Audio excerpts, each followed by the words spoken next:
What I've Done. Written by Night Breeze. Read by No One and Nobody. Chapter 24. "We are listening," Celestia said, her eyebrow raised slightly. Though she tried to keep a calm, collected demeanor, her mind was still racked with worry, and she was sure that it showed. "This whole problem, wrong things done to person fell before. Ship crash early, attack on innocent, all caused by traitors. One traitor on ship, listen we coming, escaped, escape here," the snake said in a rush. "We here try fix, but first traitor need caught." Celestia gave the snake-like alien a piercing, soul-searching glare, attempting to find any falsehood behind what she said. It was hard, though. This was an entirely different species. Not only would their tails be completely different to that of a pony, but the lie detector spell she had running might not work either. "Let's say for a second that we believe you," Princess Luna said slowly, her gaze never wavering from the alien in front of her. "If we help you catch this traitor, as you claim, what would you do to the other alien that landed here? The one that you claim that these traitors brutalized?" "We would," the snake alien started to say, but trailed off as something behind Celestia caught its attention. Before the two sisters could ask what was wrong, or even turn to look, a wisp of smoke whipped around Celestia's head, then resolved itself into a scroll in front of her. The snake creature's jaw dropped at this, but Celestia ignored it, preferring to instead open the letter in front of her. Luna, curious as to what could be so important that Twilight would send a letter in the middle of a discussion like this, leaned over to read over her sister's shoulder. It was extremely short, though what it said immediately made the two feel chills run up their spines. "Sister, I will deal with this. You stay here," Princess Luna said as her horn charged itself with magic. Right before she disappeared, Celestia thought she saw a hint of dark blue armor, as well as her sister's scythe coming into existence. But they were gone the instant that her sister disappeared. "Very well. Where were we?" Celestia said as she turned to the alien visitor. "What, that?" the snake asked as she gestured towards the scroll in Celestia's magical grasp. "Nothing of your concern. I believe we were talking about what you would do if you caught the traitor?" Celestia asked, her voice completely level. "Yes, about that." Princess Luna materialized in the lab's lounge area. She was tempted at first to teleport directly into the lab itself, but without knowing more about the situation, she decided to find out more before potentially endangering any hostages. As soon as she materialized, however, she was suddenly struck by a sense of wrongness. That feeling was further reinforced by the contingent of guards surrounding the lab door, as well as the elements of harmony that had gathered there, each wearing their own element. "What has happened?" Luna asked, as the gathered ponies turned towards the sound of her materialization. "Thank goodness you're here, Princess. You have to stop him before he kills himself," Twilight said, pointing towards the lab. Luna looked, but only saw a shimmering, twisting haze where the door should have been. "I tried myself, but he's sucking all the available magic out of the air." Instantly, Luna realized what the wrong feeling she had was. It was as if the lab had turned into a magical vacuum, pulling all the surrounding magic and repurposing it for something. It only sucked out the unattended magic, Luna noticed.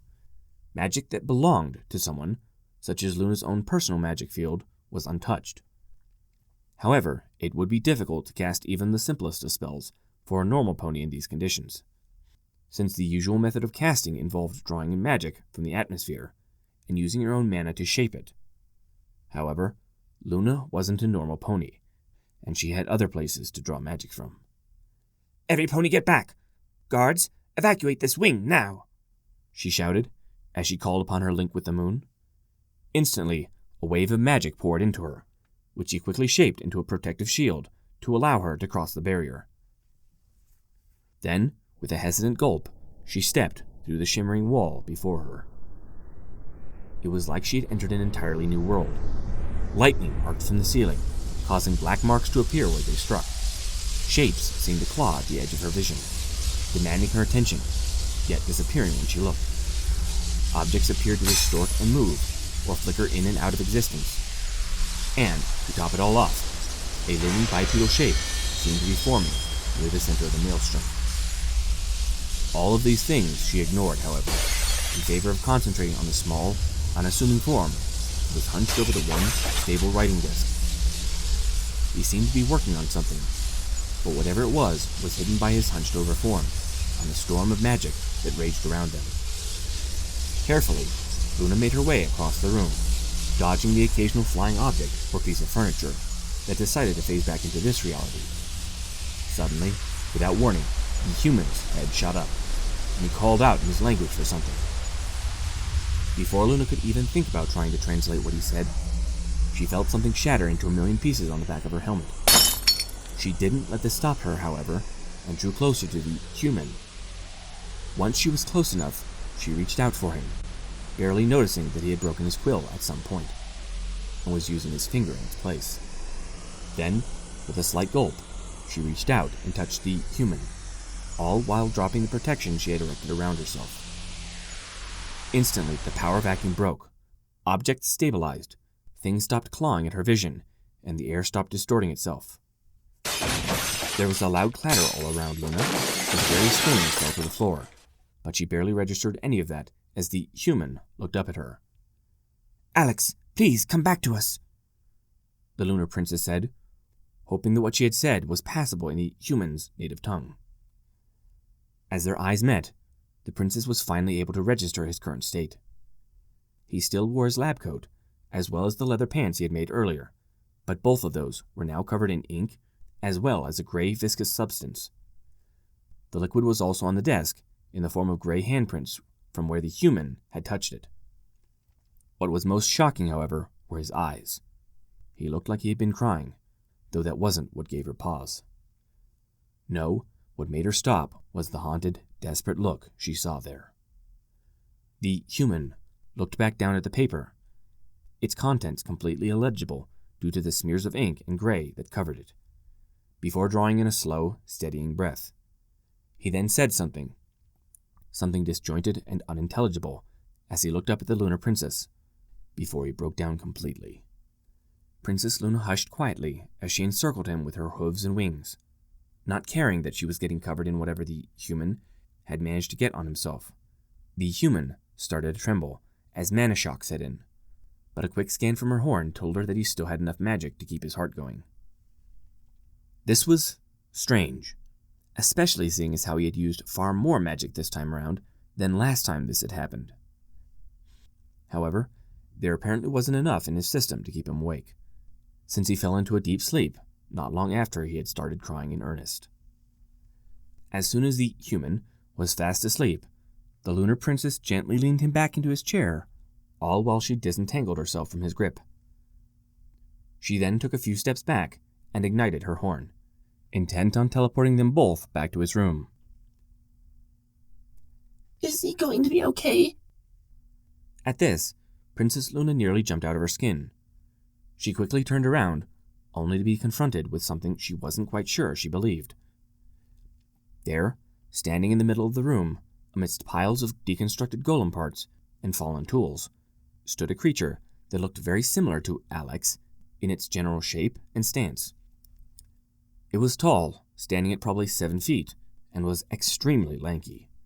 In fact, it resembled nothing more than a metal skeleton, its appearance suggesting that it could have belonged to a member of Alex's race, had it not been made of metal.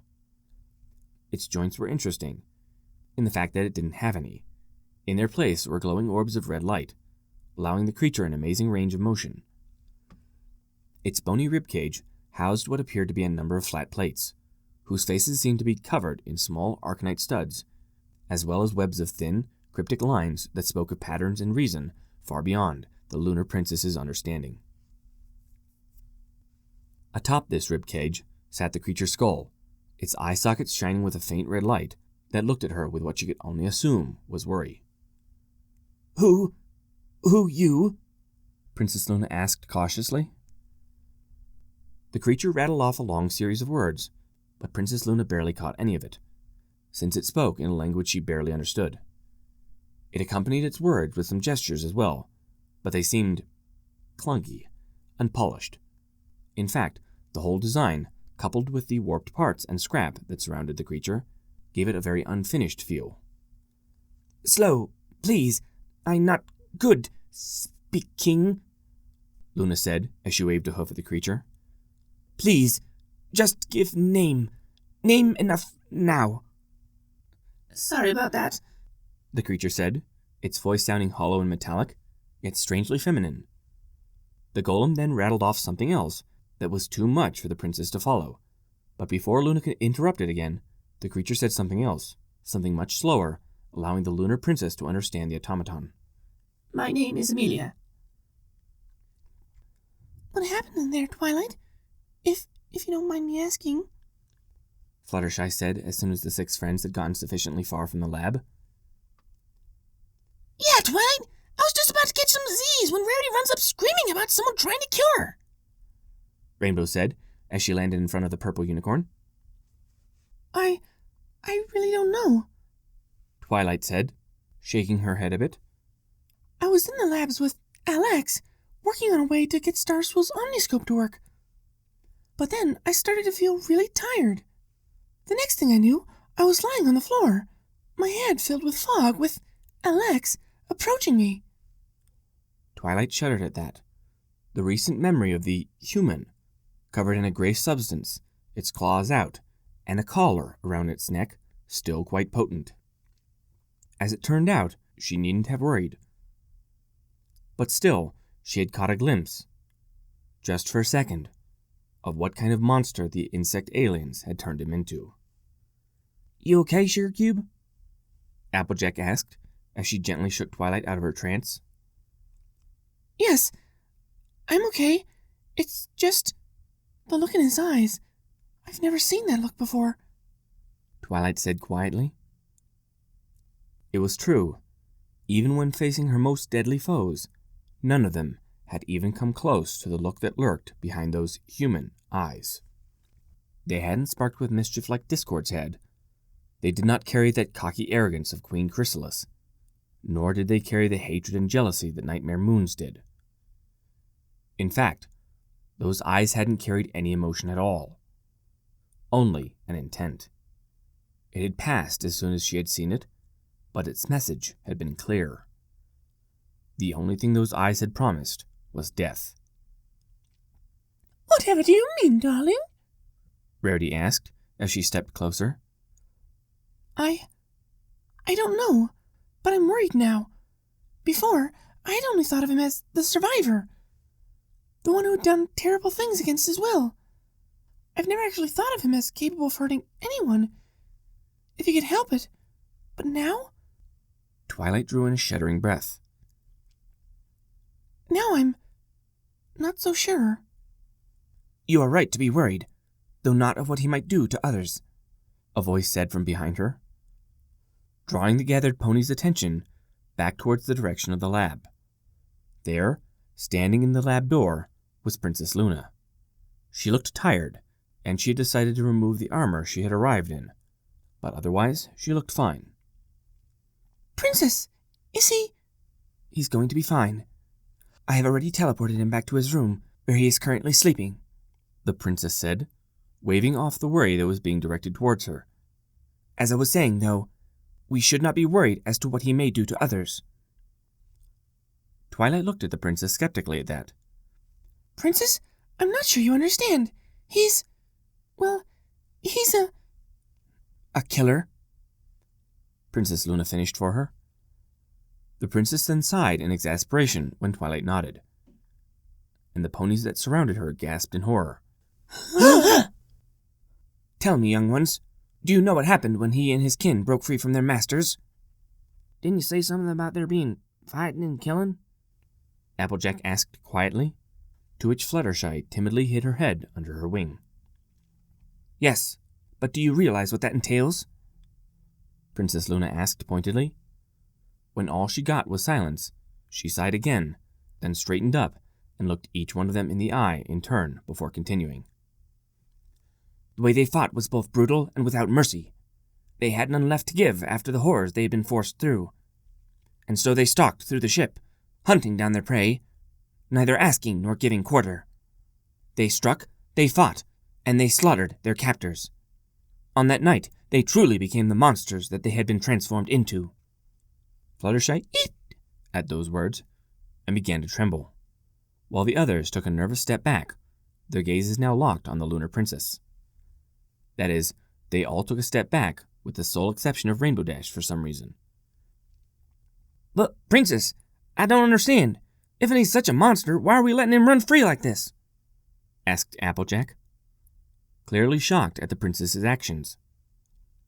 Because, Applejack, if we were to cage him like the monster that he is, we would have to give all monsters the same treatment, Princess Luna said pointedly. Starting with myself, of course.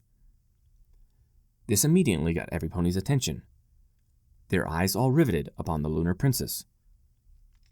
But, Princess, you're not a...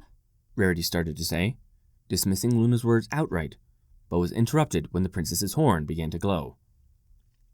Instantly, the princess was gone, replaced by a person that the bearers of the elements of harmony had thought cleansed. Do you really think that what I attempted was better than what Alex has done? Nightmare Moon asked, her eyebrow raised ever so slightly. I, who attempted to cast this side of the entire planet into an eternal wintry night, while dooming the other side to a blistering existence as the sun burned away all life? But... After me, of course, we would then have to turn upon our own guards, the nightmare continued, as if she had heard nothing. After all, we train them to fight and to kill in the name of peace. We train monsters to hunt monsters, so obviously they would be next on the list. I didn't mean... Applejack tried to interject. Of course, after the guard, we would have to go after Celestia, Nightmare Moon continued relentlessly, her piercing eyes never wavering.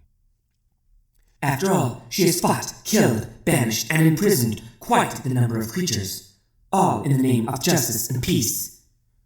If we were to go after the guard, Celestia would be the next on our list. But Celestia's not...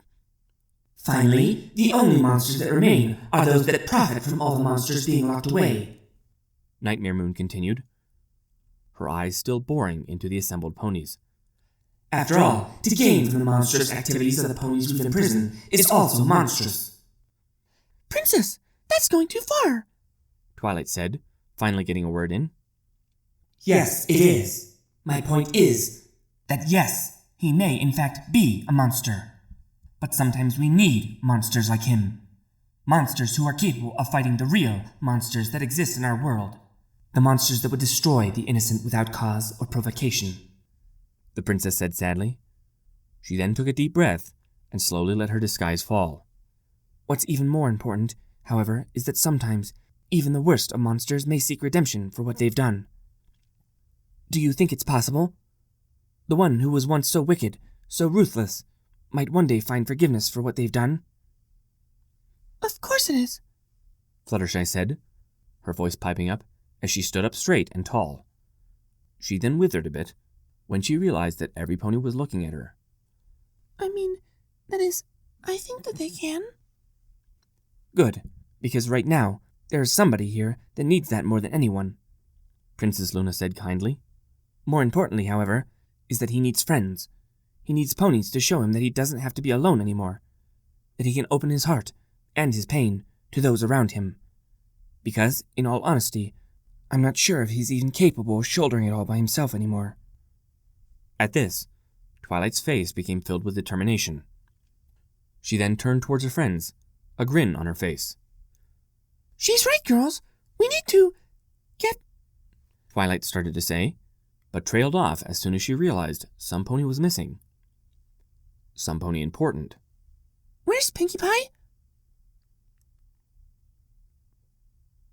I want blood tests, full urine and stool tests, as well as a level 4 magical scan. Princess Luna wants to know how he survived creating a total magical vacuum. And I have to agree with her, Dr. Tendercare said to her staff as she marched towards her patient's room. Maybe it has something to do with its reverting biology, Dr. Levelhead asked as he kept pace with his boss. It's possible, but unlikely. Run another check on his DNA, anyway, just to be certain, Kara said as she put her hoof on the handle of the door. I also want him to be monitored 24/7, and... she said, but trailed off as she pushed open the door, revealing the chaos that lurked inside. There were streamers everywhere. Balloons of every shape and size clung to every surface, and strung across the room was a giant banner that read, "Hope you feel better." There was even a large 3-tier cake, as well as a number of plates and cups, all sitting on a table that had somehow been set up in the span of time it took for Tendercare to leave the room and summon the rest of her staff. The room was oddly quiet, however, punctuated only by the soft snoring of the patient in the bed, who currently had his arms wrapped around something pink and poofy that had crawled into bed with him. The pink pony brought her hoof up to her lips, then shushed. Be quiet! He's sleeping. At that point, Dr. Tendercare's mind decided to check itself out before things got any weirder.